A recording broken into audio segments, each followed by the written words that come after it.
deuxième réunion conjointe des ministres des Affaires étrangères et de la Défense des pays membres de la CIRGL et de la SADC tenue à Luanda, en Angola. Les participants à ces assises ont passé en revue la situation sécuritaire en RDC et dans la région des Grands Lacs. Les détails dans cette édition. Au sommaire également, 150 personnes tuées au Soudan dans des combats entre deux clans rivaux de la tribu des Miseria, des combats dus à un différend territorial. Les détails dans ce journal. Merci de nous rejoindre sur Télé 50 pour vous informer. Ils se sont retrouvés récemment à Luanda, en Angola. Les ministres des Affaires étrangères et de la Défense des pays membres de la CIRGL et de la SADC. Au cours de cette deuxième réunion conjointe, les participants ont passé en revue la situation sécuritaire dans la sous-région des Grands Lacs. Ils se sont penchés particulièrement sur la situation en RDC. La RDC a été représentée par Alexandre Loubatambo et Raymond Chibanda, respectivement vice-premier ministre de la Défense et ministre des Affaires étrangères, accompagnés du coordonnateur du mécanisme national de suivi, des ambassadeurs et experts en matière de sécurité SADC et CIRGL.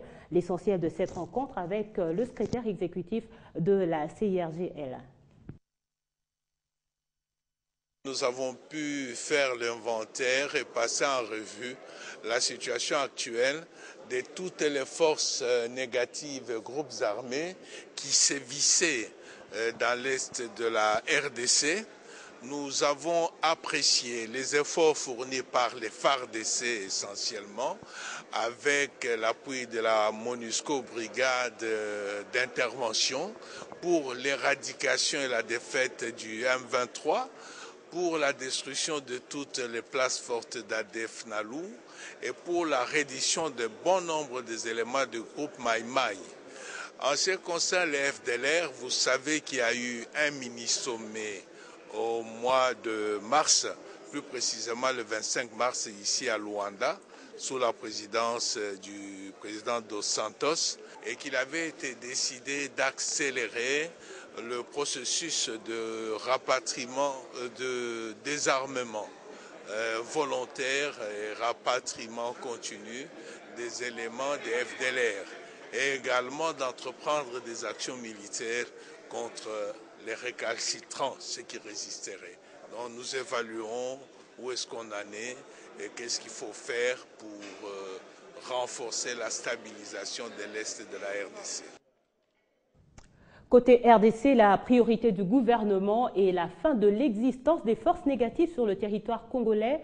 Déclaration faite jeudi par le porte-parole du gouvernement, Lambert Mende, au cours d'un point de presse tenu à Kinshasa. Il a balayé plusieurs questions qui défraient la chronique, notamment la récente communication de la SYNCO et les incidents de Kanyesheza entre les FARDC et les forces rwandaises.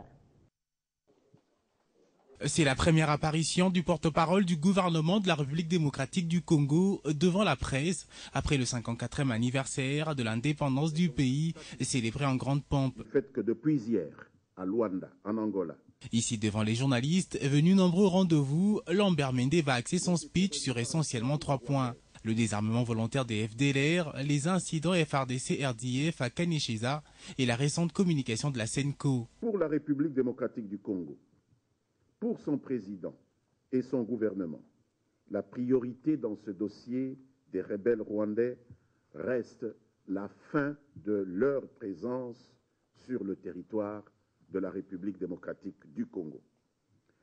Nous n'avons, nous, RDC, ni le pouvoir, ni l'intention de gérer l'avenir politique, social ou judiciaire des FDLR, ayant déjà fort à faire avec les plus de 70 millions de Congolaises et de Congolais dont nous avons la charge.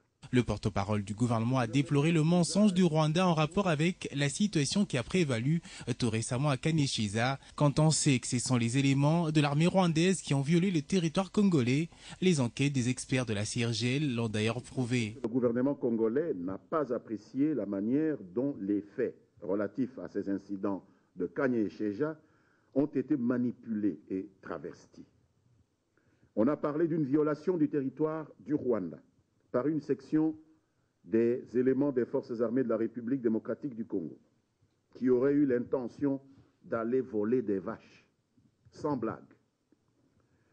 D'après cette version, La section des voleurs de bétail, je ne sais pas si ça existe dans une armée, aurait été stoppée dans ses turpitudes à la suite d'une dénonciation de bergers excédés, mais aucun enquêteur de la CIRGL n'a vu de berger excédé qui se soit plaint d'une tentative ou même d'un vol de bétail. Par contre, pas de bras de fer avec la SENCO, sa démarche est démocratique, mais il ne faut pas créer la confusion dans le chef de la population. L'article 220 de la Constitution ne sera pas modifié. En proclamant Urbi et Orbi sa désapprobation de tout mode de scrutin qui priverait, selon eux, le souverain primaire de son droit de désigner ses gouvernants et de participer directement à la gestion de la cité, nous craignons que la Conférence épiscopale nationale du Congo se soit lancée dans un débat politique où elle donne l'impression de penser à tort que les options fondamentales relèvent du dogme. Peut-être est-ce une déformation professionnelle. Au finish, le porte-parole du gouvernement tout souriant a annoncé que la République démocratique du Congo a été déclarée pays conforme à l'ITIE. Ceci à la suite de la tenue mercredi à Rio du conseil d'administration de cette structure. Revenons sur les festivités du 30 juin à l'Équateur. La commémoration de l'accession de la RDC à l'indépendance nationale et internationale a été marquée par un défilé devant la mairie de Mbandaka. Le gouverneur ad intérim, Sébastien Impeto, entouré de notabilités de la province, a, dans son discours, appelé les fils et filles de l'Équateur à se mettre ensemble pour consolider la paix et promouvoir le développement intégral de la province. 4 heures durant, devant la mairie de Mbandaka envahie par la population, différentes unités qui composent la 3e région militaire, les autorités provinciales ainsi que les forces vives ont défilé pour commémorer l'indépendance du pays sous les signes de la réconciliation des fils et filles de l'Équateur. Dans son discours, le gouverneur haï Sébastien Impeto a rendu hommage au président Joseph Kabila pour son implication personnelle au maintien de la cohésion provinciale et de la paix restaurée. S'agissant de la consolidation de la paix, nous avons relevé les défis de la pacification de l'Équateur. Grâce à l'implication personnelle du président de la République, chef de l'État, Joseph Kabila Kabange, en dépit de quelques inquiétudes liées à l'afflux dans la partie nord-ouest, au niveau de la frontière avec la République centrafricaine, d'un nombre non moins négligeable de nos frères centrafricains.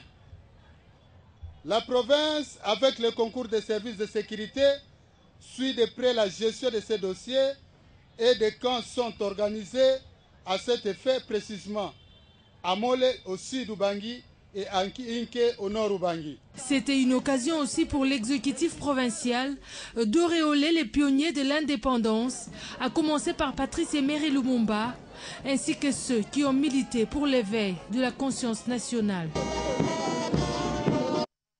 Campagne agricole dans la province de Bandundu, les partenaires qui œuvrent dans le secteur des routes de desserte agricole félicitent le service provincial de cartonnage manuel créé par Jean Kamisendou, gouverneur de cette province. Au total, 3000 km de routes ont été déjà réhabilités pour faciliter la libre circulation des biens et des personnes.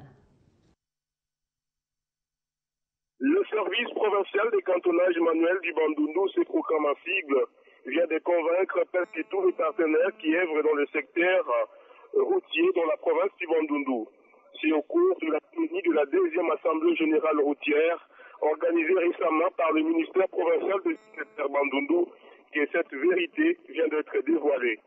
Cette conviction est soutenue par les résultats des enquêtes menées par les députés provinciaux au sein du CEPROCAM qui démontrent que le CEPROCAM est une effectivité du 2e pilier du gouvernement Jean Kamisendou. À ce jour, le CEPROCAM Bandundu a réhabilité près de 3000 km de routes de desserte agricole dans le sol de la province du Bandundu et c'est à la grande satisfaction de toute la population. Pour mémoire, lors de son passage à Bandunduville, il y a de cela presque 1 mois et demi, Martin Kobler, représentant du secrétaire général des Nations Unies en RDC, a été curieux de rencontrer un des responsables du CEPROCAM, M. Crispin Ipondo, et a été flatté du travail de ses services en province. De leur côté, les ONG qui œuvrent dans le secteur de l'agriculture au Bandundu félicitent le gouverneur Jacques Kamisendou pour cette initiative. Grâce au CEPOCAM, aujourd'hui, des centaines de jeunes cantonniers plantaires trouvent de l'équilibre dans leur économie. C'est donc aujourd'hui, le service provincial du cantonnage manuel du Bandundu touche presque tous les territoires de la province, mais nécessite aussi l'appui de partenaires extérieurs pour que l'évacuation des produits agricoles dans le Bandundu soit rose grâce à l'amélioration des voies de communication. Depuis la ville de Bandundu, Dadou Ekem pour Télé 50. Dans l'actualité également, au Katanga, les agents de la Société nationale de chemin de fer du Congo menacent d'aller en grève.